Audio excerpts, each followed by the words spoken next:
Hi guys, so in this video I'm going to be testing out a beauty blender, and this cost me like £3 I think in like a local kind of random Savers-y style store. I don't even know, it was like some random like bargain store, but I'm pretty sure you can get this online. This is the W7 Power Puff, and it is called a face blender sponge. Obviously it looks very similar to the kind of beauty blender sponges, so I thought I would test it out for you guys. It says instructions, place, oh my gosh, it feels really hard.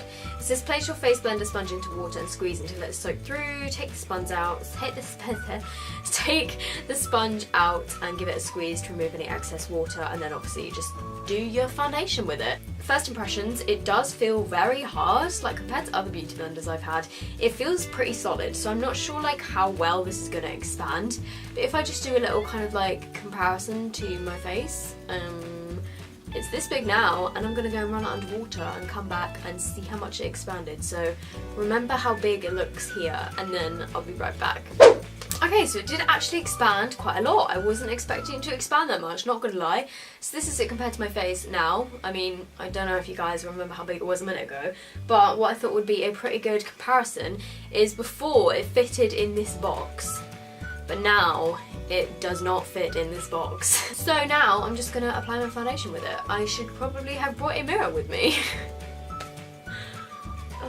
This is what happens when you're stressed, you guys. Okay, so the foundation that I'm going to be using is my L'Oreal Infallible 24-Hour Foundation. I absolutely love this stuff, as you guys know. And this is in the shade Porcelain. So I've just taken some of my foundation on the back of my hand, and I'm just going to dot it onto my face. So I'm just going to use the the rounded end of the sponge to just kind of pat this into my face. I don't know if you guys can hear the noise it's making, but it's pretty solid still. Like, even though it expanded, it is still like pretty solid.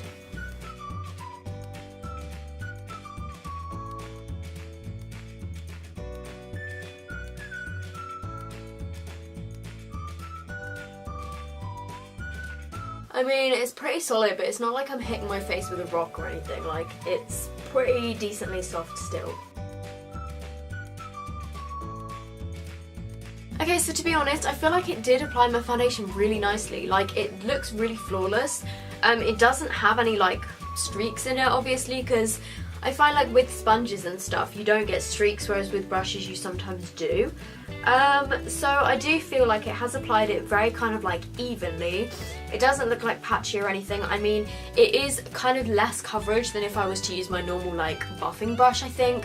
I think it's slightly less coverage using one of these because it does absorb a little bit of the product, but not like crazy amounts. I mean, it's still like looks really nice on my face, like the foundation. So yeah, I'm pretty impressed with this so far. So what I'm going to do now is apply some concealer, and I'm actually trying a new one. This is the Miss Sporty I can't speak today, you guys, like honestly, what is wrong with me? Miss Sporty Perfect Stay 10-Hour Concealer, and this is in the shade 001 Light.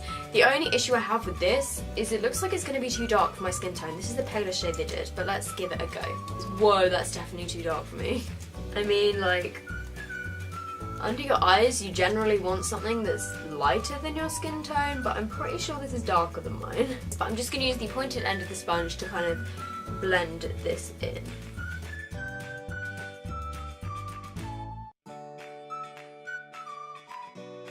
It sucks that this concealer is too dark because I really like the formula of it.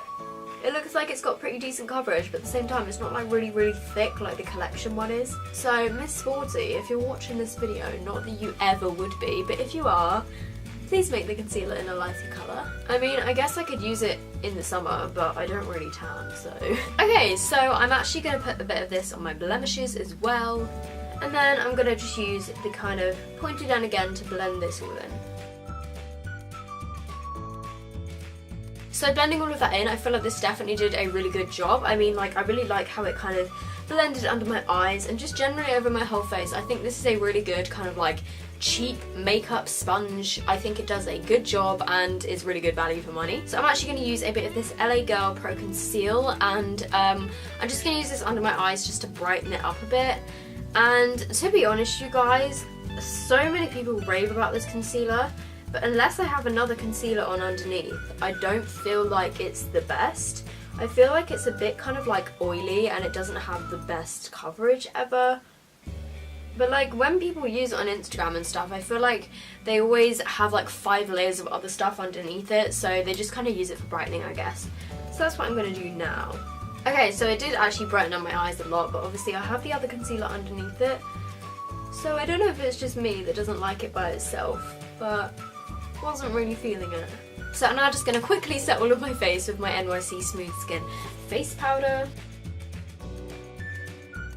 So now that I've like set everything with powder, I do feel like overall I can give a good review of this sponge. I do think it did a really good job for kind of like blending in my foundation. There was no streaks. It did apply it pretty well, although the one kind of like negative thing I would have to say about it is that it does absorb some of the product, so you don't get like as full coverage as you would use with like a buffing sponge, a buffing brush.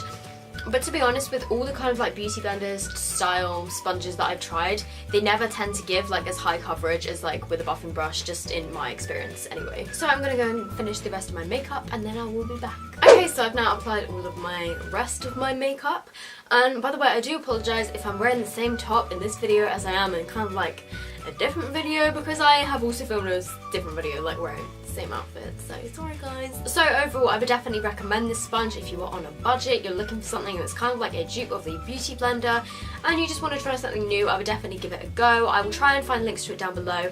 I think when I got it, it was like £3 or £4, but online it might be slightly cheaper, it might be slightly more expensive, I'm not too sure. So I hope you guys have enjoyed this video. If you found it helpful, please give it a thumbs up. If you guys aren't already subscribed to my channel, just hit the subscribe button down below and I will see you in my next video. Bye! So what I did for this is I literally just twisted my hair around my finger and then just wrapped it round into a little kind of donut.